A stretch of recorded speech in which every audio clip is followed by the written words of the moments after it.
चलिए इस वक्त ये बड़ी खबर आपको बता दें, लॉकडाउन 4 को लेकर गाइडलाइन जारी कर दी गई है और लॉकडाउन 4 में cinema hall, mall, shopping complex ये तमाम जगहें बंद रहेंगी। रेल, मेट्रो, हवाई सेवाएं भी बंद रखी जाएंगी। उसके साथ ही सभी धार्मिक स्थल भी पहले की तरह ही बंद रहने वाले हैं। तो लॉकडाउन 4 को लेकर ये गाइडलाइन जारी कर दी गई है। इसके तहत गाइडलाइन जारी की गई है, cinema hall, mall, shopping complex इसमें बंद रहने वाले हैं, लेकिन रेल, मेट्रो, हवाई सेवाएं भी बंद रहेंगी। और उसी तरह से धार्मिक स्थल जो पहले की तरह बंद थे वो भी बंद ही रहेंगे। तो ये गाइडलाइन जारी की गई है लॉकडाउन 4 को लेकर। आज लॉकडाउन 3 की अंतिम तिथि है और कल से लॉकडाउन 4 शुरू हो रहा है, जिसके लिए गाइडलाइन जारी कर दी गई है, जिसमें सिनेमा हॉल, मॉल इन तमाम जगहों को बंद ही रखा जाएगा। इसके साथ साथ रेड, ऑरेंज और ग्रीन जोन का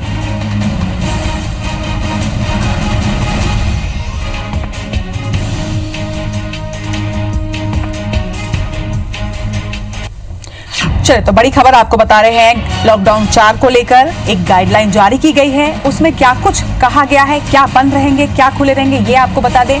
स्कूल, कॉलेज, जिम ये तमाम जगहें पहले की तरह ही लॉकडाउन 4 में भी बंद रहेंगी। इसी के साथ धार्मिक स्थल भी पहले की तरह बंद रहेंगे लॉकडाउन 4 में भी। उसके साथ ही cinema hall, mall, shopping complex भी बंद रहेंगे पहले की ही तरह। वहीं बात करें अगर रेल और हवाई सेवा की, तो ये भी लॉकडाउन 4 में बंद रहेंगे। उसके साथ साथ स्कूल, कॉलेज, जिम, धार्मिक स्थल तमाम जगहों को पहले की ही तरह लॉकडाउन 4 में भी बंद रखा जाएगा।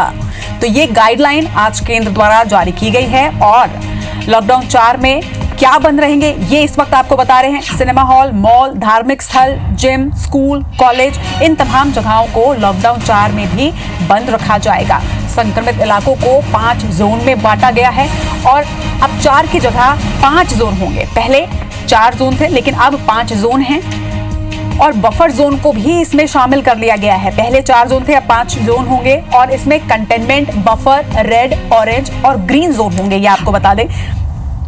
तो लॉकडाउन 4 में 4 की जगह 5 जोन होंगे। संक्रमित इलाकों को 5 जोन में बांटा गया है और 5 जोन में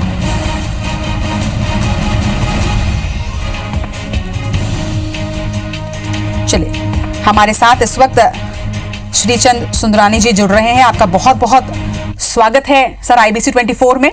और लॉकडाउन 4 में बहुत सारी चीजों को बंद रखा गया है।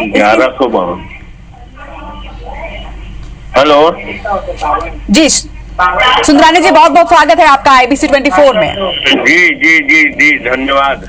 जी बिल्कुल, आज लॉकडाउन 3 का आखिरी दिन और लॉकडाउन 4 कल से शुरू हो रहा है, जिसके लिए तमाम गाइडलाइन भी जारी कर दी गई हैं।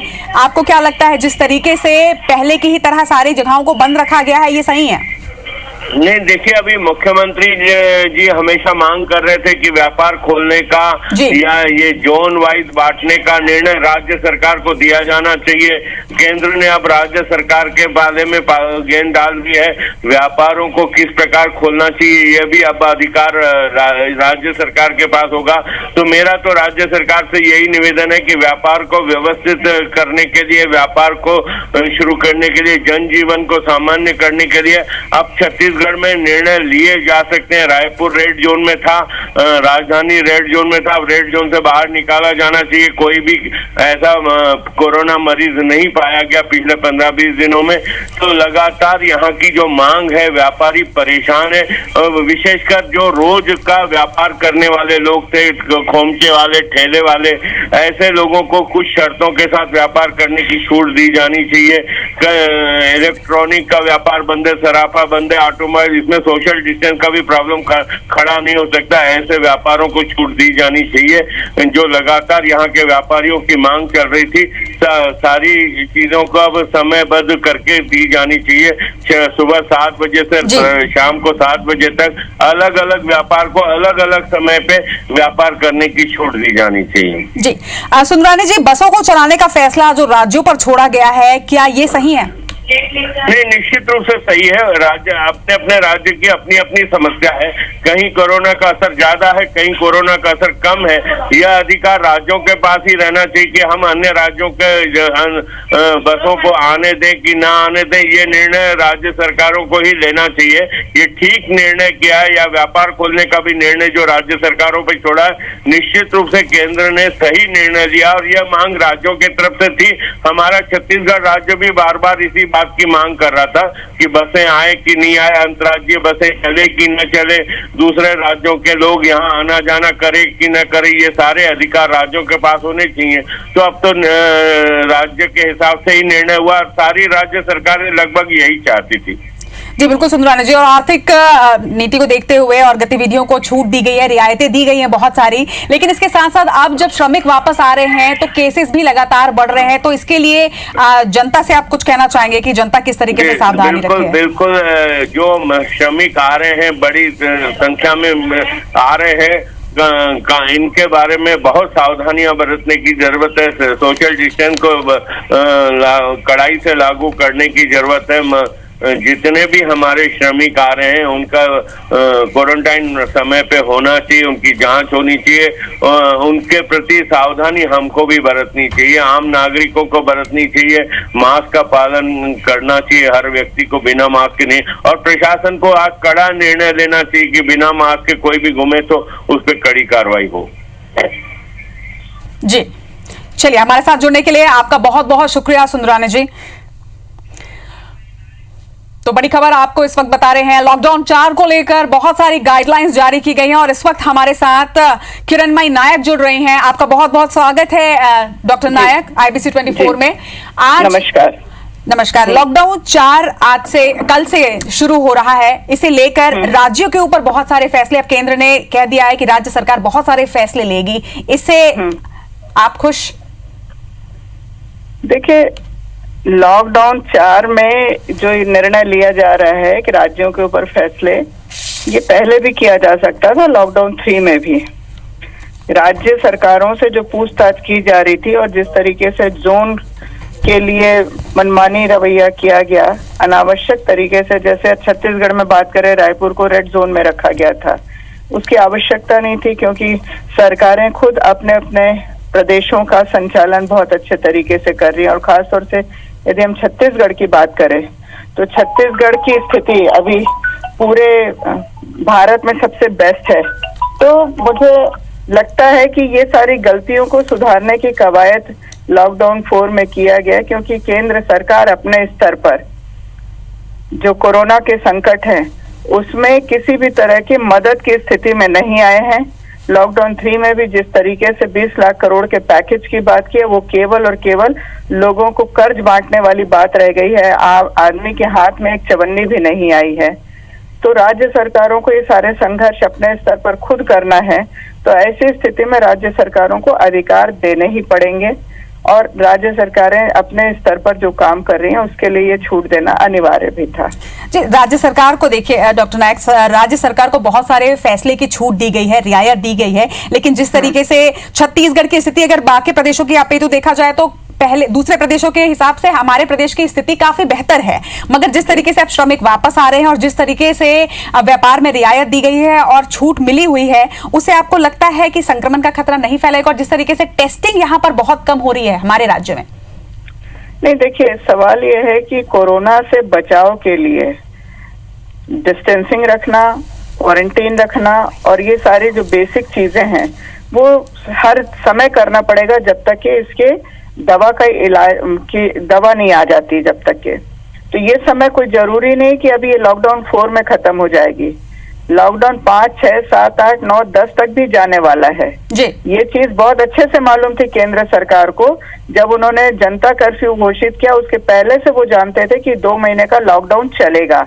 यदि उस तारीख से हम बात करें तो 24 मई तक के लॉकडाउन चलने की जानकारी केंद्र सरकार को बहुत अच्छे तरीके से थी, परंतु अनावश्यक जनता को गुमराह किया और एकाएक जो निर्णय लिया गया मूर्खतापूर्ण कि पूरा वाहनों को सबको बंद कर दिया गया, मजदूरों के बारे में सोचा नहीं गया, उसका खामियाजा आज केवल छत्तीसगढ़ को नहीं है, पूरे प्रदेशों को उठाना पड़ रहा है, क्योंकि यदि मजदूरों को उस समय 4 दिन 5 दिन का समय दे दिया जाता और उस समय गाड़ियों की व्यवस्था कर दी जाती, तो आज तक के सारी सरकार, प्रदेश सरकारें अपने अपने स्तर पर मजदूरों को क्वारंटाइन कर चुकी होती और सभी अपने अपने घरों में सुरक्षित रहते। परंतु अब हालात इतने बिगड़ चुके हैं कि जो मजदूर जिस जगह पर फंसे हुए थे, पैदल चलते आ रहे हैं, उनका इम्यून सिस्टम कमजोर है, खाना नहीं मिला है और अब उनको सब अपने अपने राज्यों में ला रहे हैं, तो क्वारंटीन रख करके ही हम उनको बचाव करके ही अपने संक्रमण को बचा सकते हैं। पर इससे ये भी नहीं है कि हम 100% बचा लेंगे, कुछ ना कुछ तो संक्रमण बढ़ेगा ही। और जो अभी 4-5 जो संक्रमण बढ़े हैं वो सभी प्रवासी मजदूरों से बढ़े हैं जी। तो ये इसी चीज का कहा जाता है कि कोई भी सरकार जो है उसको दूरंदेशी से सोच समझकर निर्णय लेना चाहिए। परंतु हमारा दुर्भाग्य है कि हमारे माननीय प्रधानमंत्री जी हर फैसले को क्विक एक्शन की तरह लेते हैं, चाहे वो नोटबंदी की बात हो, चाहे लॉकडाउन की बात हो। और जब लॉकडाउन किया था तो उन्होंने इस तरीके से जनता को गुमराह किया था कि जैसे 21 दिन में ये लॉकडाउन खत्म हो जाएगा, फिर दूसरा लॉकडाउन, फिर तीसरा, अब चौथा लॉकडाउन हो गया है। तो ये लोगों को समझना पड़ेगा कि केंद्र सरकारें केवल और केवल समस्या को बढ़ाने का ही काम कर रही है जी। प्रदेश सरकारों को सहयोग देने की दिशा में उनका कोई भी रवैया नहीं है। राज्य सरकारों को जो आर्थिक पैकेज की मांग की गई थी उस दिशा में भी उनका कोई प्रयास नहीं है। इस कोरोना काल में सिवाय पीएम केयर्स फंड में पैसा वसूलने के केंद्र सरकार ने अभी तक के कोई जिम्मेदारी भरा निर्णय लिया ही नहीं है। 20 लाख करोड़ का झुंझुना बता दिया है, परंतु उस झुंझुने से आज एक मजदूर को क्या मिल रहा है तुरंत में? सबको आप कह रहे हैं कि भाई आप लोन ले लो। जिस आदमी के पास अभी अपने घर में अपने बच्चों का पेट भरने के लिए पैसा नहीं है, जिसके पास 500 रुपए की टिकट के पैसे नहीं थे, उस मजदूर तक को नहीं छोड़ा कि ट्रेन की टिकट आपको देनी पड़ेगी। अब आप उससे उम्मीद करते हैं कि 50,000 1 लाख का कर्जा लेकर के वो अपना रोजगार खड़ा करे जी। तो ये जो स्थिति है इससे निपटना हमको राज्य सरकार को ही पड़ेगा। हर व्यक्ति के जीवन यापन के लिए उसके भोजन की व्यवस्था राज्य सरकार कर ही रही है। छत्तीसगढ़ सरकार बहुत बेहतर तरीके से कर रही है। हर मजदूर के लिए 5 किलो प्रति व्यक्ति के हिसाब से राशन देने का भी इंतजाम किया है। उनके क्वारंटाइन सेंटर्स की भी पूरे इंतजाम किए हैं और उनको रख करके उनकी जांच भी कराएगी ही सरकारें। तो ये तो मुसीबत तो आई है। जो हमने 40-50 दिन का लॉकडाउन किया था, अब हमारे ऊपर एक डबल प्रेशर है कि हमको अपने व्यापारों को भी खोलना है, लोगों के अपने आर्थिक संसाधन की दिशा में भी उनको काम करने की छूट देनी है। तो अब ये लोगों को अपने जीवन यापन के स्तर को सुधारने की जरूरत पड़ ही गई है कि उनको सारे सेफ्टी मेजर के साथ अपनी लाइफस्टाइल को बदलना पड़ेगा और इसके साथ शायद आने वाले 4-6 महीने तक हमको इसी तरीके से संघर्ष करते रहना पड़ेगा। जी, चलिए, हमारे साथ जुड़ने के लिए आपका बहुत बहुत शुक्रिया डॉक्टर नायक।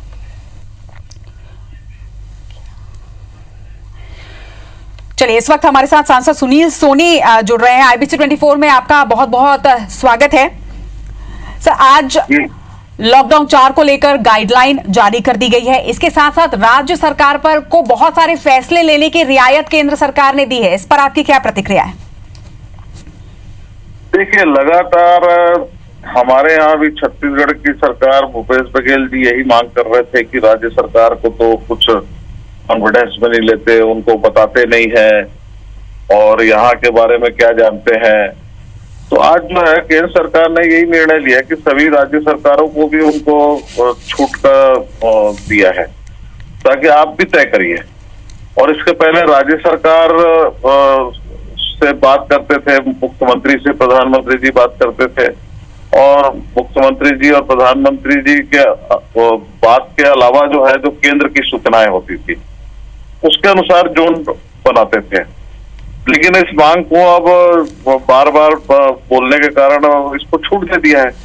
अब आप तय करें कि ये रेड जोन में रहेगा, ग्रीन जोन में रहेगा कि ऑरेंज जोन में रहेगा, और 2 जोन का और प्रावधान रख दिया इसके अलावा कि क्या उसको भी आप लागू करना चाहते हैं क्या। तो राज्य सरकार को तय करना चाहिए। मेरा राज्य सरकार से केवल इतना ही आग्रह है कि आप जो है वर्तमान समय के अंदर में जो बाहर से जो हमारे मजदूर भाई बहन आ रहे हैं तो उनका आप चेक करवाइए। उनको बहुत गंभीरता के साथ में जो है उनका टेस्ट होना चाहिए, और उसके बाद में हम अच्छी बेहतर स्थिति में आएंगे। अन्यथा लापरवाही होगी तो हम बहुत संकट में भी आ सकते हैं।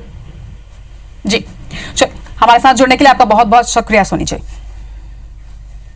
तो बड़ी खबर बता रहे थे आपको, लॉकडाउन 4 को लेकर गाइडलाइन जारी कर दी गई है। इसमें क्या कुछ है, किस तरह की रियायतें दी गई हैं, किस तरीके से क्या के कुछ फैसले राज्य सरकार अब ले सकेगी, इसके बारे में भी तमाम दिशा निर्देश इस गाइडलाइन में जारी की गई है। और लॉकडाउन 4 को लेकर पूरी जानकारी अब से कुछ ही देर के बाद 8 बजे के हमारे बुलेटिन में आप देख पाएगा। फिलहाल इस बुलेटिन में इतना ही, मुझे दीजिए इजाजत, नमस्कार।